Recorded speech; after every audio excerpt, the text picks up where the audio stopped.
Good morning, scholars, and welcome back to the House of Knowledge here in Narnia. It's another great day to be alive and do a little bit more learning. Let's join the four siblings today as they stumble through the wardrobe into the snow into Narnia. We read in chapter 7 that within moments of entering the wardrobe, all four children began to feel a cold and wet sensation, which turns out to be snow. They soon realize that they are all in Narnia. Well, Edmund slips up and makes a reference to the lamppost, and they realize that he was lying about having not been there before, and that does not go over well at all with the siblings. They appoint Lucy as the leader, and she decides to take them to the home of Mr. Tumnus, the fawn. Well, when they arrive, they discover that the place has been ransacked, and Tumnus is nowhere to be found. As they're looking around the cave, trying to figure out what has happened, Peter discovers a note that has been attached to the floor, which says the following. The former occupant of these premises, the fawn Tumnus, is under arrest and awaiting his trial on a charge of high treason against Her Imperial Majesty Jadis, Queen of Narnia, Chatelaine of Ser Paravel, Empress of the Lone Islands, etc. Also of comforting her said Majesty's enemies, harboring spies, and fraternizing with humans. Signed by the captain of the secret police. After some thorough discussion about what they should do, they decide to search for Tumnus. About that time, they see a robin. The robin seems to be trying to get them to follow, and as the chapter ends, there's discussion about whether or not they should follow the robin. So once again, let's watch a brief video in which this experience is portrayed by the British Broadcasting Network. Long live the Queen. I don't think that I'm going to like this place. Who is this Queen, Lucy? She's not a queen at all. She's a horrible witch. The White Witch. She made an enchantment over the whole country of Narnia. So it is always winter, yet never Christmas. I wonder if there's any point in going on. It's getting colder every minute, and we've nothing to eat. Why don't we just go home? But we can't! We can't just go home. It's all on my account that the poor fawn has been captured by the witch. Fraternizing with humans. That human is me. We have to try and rescue him. That lot of good we can do. Shut up, you. What do you think, Susan? I don't want to go a step further, and I wish we'd never come. But I think Lucy is right. We must try to do something for Mr. whatever his name is, the fawn. I agree. But I'm worried about having no food. Why don't we go back and get something from the larder? Well, there's no certainty we'll get back into this country once we're out of it. I think we have to go on.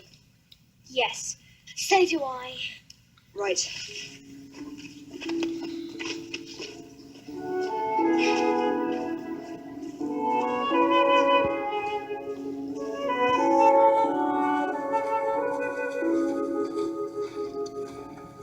You're not still too high and mighty to talk to me. All right. What is it?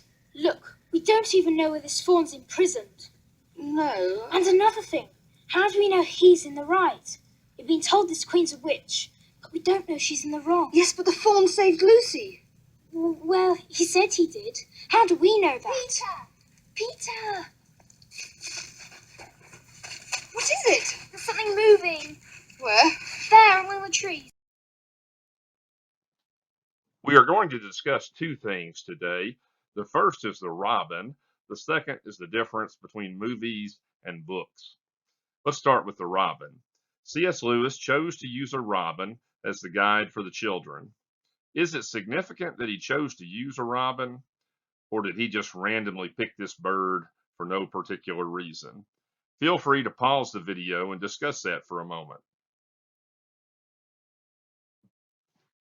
Here's what one literary scholar has to say. This is from an article entitled Analyzing C.S. Lewis's Narnia, The Lion, the Witch, and the Wardrobe by Erwin Kabukos. He says, the Provenci children are deciding what to do next when Lucy sees a robin. Look, there's a robin with such a red breast, she says. They wonder if the bird talks, so she asks the bird. The robin does not talk, but jumps onto the next tree and onto the other, guiding them to reach Aslan. The use of the symbolism of the color red on the chest of the robin is emphasized by the narrator. You couldn't have found a robin with a redder chest and a brighter eye. Robins appear in England at Christmas time. In C.S. Lewis's The Lion, the Witch, and the Wardrobe, the robin symbolizes hope that the spell of the White Witch to Narnia will eventually end and Christmas will come. Christmas indeed comes to Narnia. The red-chest robin foretells a bloody ritual which is needed to occur to have Christmas. And if we say any more about that ritual, it will serve as a spoiler, so we'll stop there. But picking up a few lines further down in the excerpt, we read this. Another reference of the use of the robin appears to have originated from the English mythology that is a symbol of fire and warmth, reminiscent of their other folk tale that it once fanned the dying fire at the manger during the birth of Jesus while the mother and the baby were asleep. In doing so, the bird was burnt by a flying ember, and the Blessed Mother, Mary, thanked the robin by remaining the beautiful red color on its breast, or allowing him to keep that color. In C.S. Lewis's The Lion, the Witch, and the Wardrobe, the references of fire, ember, and warmth evoke hope that the ice of the long winter in Narnia will soon melt. So to break that down into the simplest of terms, the robin represents hope. The robin is also a vague reference to Christ, and this will make more sense as the story progresses. Our second point of discussion today is this. Why is the movie different from the book? In the book, much emphasis is placed on the robin, but in the movie, the robin is completely left out. Why is that? Let's look at an article entitled The Art of Adaptation. It says many theorists have agreed that there is a fundamental difference in the mediums. As such, the question becomes, how could two such different texts be actually compared? Linda Seeger attempts to explain that it is not only the difference in the medium is how you present it, film or book, but in the experience also. The experience of reading a novel is quite different from watching a film, and it's exactly this difference that fights translation into film. When we read a novel, time is on our side. It is not just a chronological experience where someone else determines our pacing, but a reflective experience. The act of reading and the act of viewing are two different experiences. Seeger argues that pacing is a huge component that must be considered. As she points out, a good scene in a film advances the action, reveals character, explores the theme, and builds an image. In a novel, one scene or entire chapter may concentrate on only one of those areas. This argument then helps sustain the original view of adaptation theory that comparison cannot be made between two texts of different mediums, or film versus book. Sarah Cardwell further reinforces this sentiment by blatantly stating that an adaptation from literature to the screen necessarily brings into being a separate, autonomous artwork that should be interpreted and evaluated as such. This seems fairly straightforward. When a new version is created in a new medium, it should be honored as a unique and separate text. If we break those statements down into plain English, they simply mean this. It doesn't matter how long a book is, but a movie needs to be over in 1.5 to 3 hours. A scene in a movie has to accomplish many things. Show action, develop the characters, show the theme, create an image.